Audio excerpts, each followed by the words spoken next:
There are tons of scary enemies in the Mario universe that can easily kill you, but there's one that's a real pain and very sneaky. The Spiny. Touching one of these will surely hurt, and over the years they changed quite a lot. From being feared in some games to becoming completely useless. So let's see how their behavior, design, use, and story changed in all those years.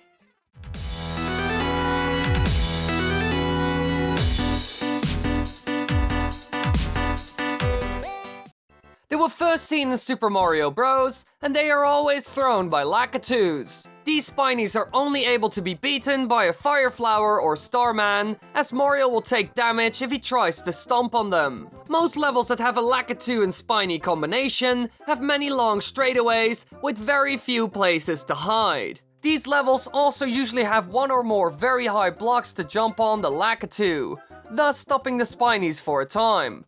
Though, eventually, a new Lakitu will appear. Spinies can also fill some platforms, forcing the player to wait for them to move to progress. The combination of the Lakitu and Spiny is perfect. They create stress, since taking out the Lakitu is hard, and the Spinies will keep on coming, so your only option is running. Once the Spiny is on the ground, you can't really kill it anymore. It's covered in spikes, so you only stand a chance with a power-up. This is what makes them great. It's an enemy you have to deal with, since a lot of the times, you can't kill it. So on small platforms, they can be really tricky. They're like walking spikes after all. Yet again, an enemy that forces you to be careful and slow down. I've said this a million times already, but that's a really important factor in a platformer game. It prevents people from rushing the level, and the fact that the Lakitu can throw them makes it even worse, since this way, it can create a dangerous situation anywhere.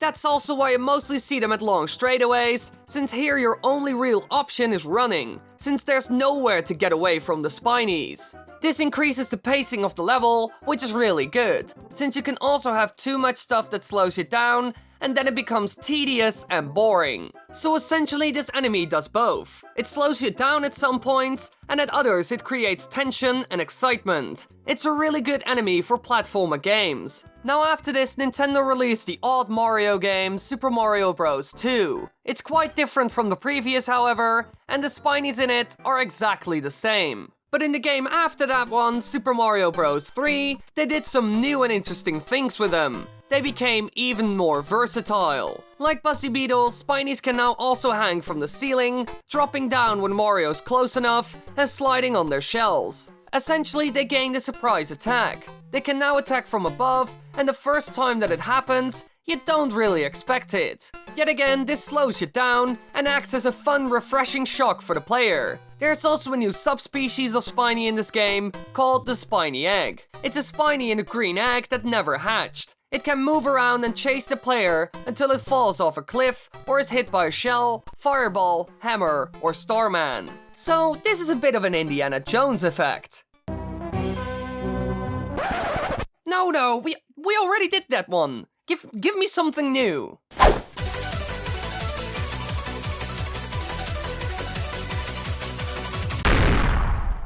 Ah, that's better. Now, besides the fact that it forces the player to run and forms a constant threat that you can't get rid of, it's quite basic. It doesn't do a whole lot. It just follows you, which can be a bit annoying, as something you have to watch out for. But it's nothing new. In the next game, Super Mario World, nothing changed yet again. The Spiny was already a really good enemy, so there wasn't a lot to work on. However, in the game after that, they went through some changes, since the entire world became 3D.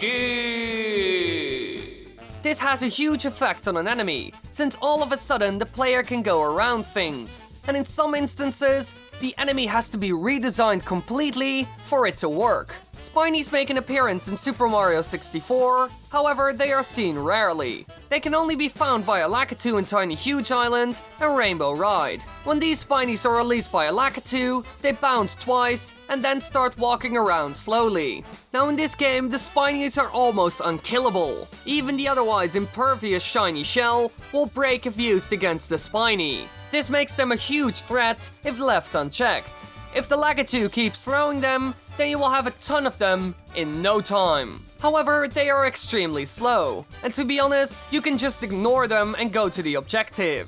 So they don't even matter. They could be a real challenge, but nowhere in the game you have to face them. Also, their design is really weird. They have no eyes. Why?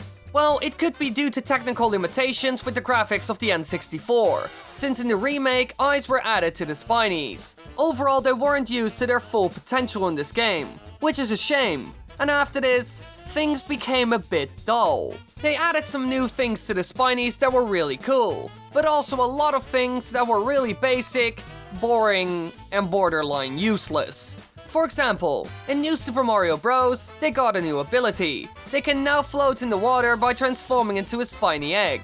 Overall, nothing too exciting. Sure, they now form a threat in the water as well, but they didn't add anything to it, and there were other enemies that could have filled that spot. Or the fact that when you hear the ba sound effect in the game, they turn around. Yet again, no game changers. This is why I'm not a big fan of the New Super Mario Bros. Series. The game design is just lazy. They tried to sell them as new games, but they're more like remakes. Nintendo didn't even try with those games. It was just copy-pasting old enemies in a slightly different layout with updated graphics. None of the 2D games did something new with the Spiny, but in the 3D games, we did see one new cool feature.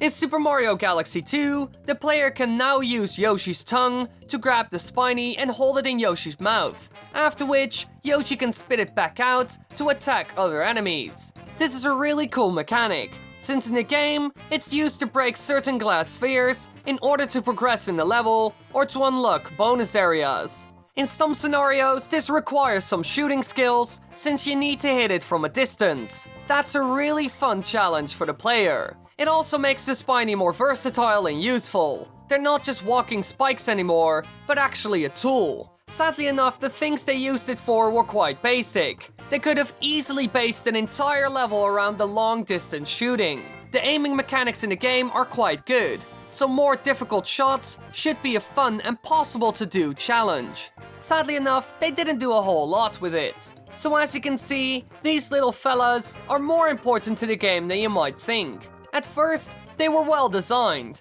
but things started going downhill in the more recent games. But hey, we also saw them in the new Super Mario Odyssey trailer, so who knows what they might do with them in that game. Before you go, be sure to check out my other social media like my Twitter, Instagram, Twitch, and Discord server. We do all kinds of fun stuff there, so go check it out. Thanks for watching everybody, I hope you enjoyed. If you want to watch more videos, click the annotations on the screen right now. And hey, how have you been? Do tell in the comment section.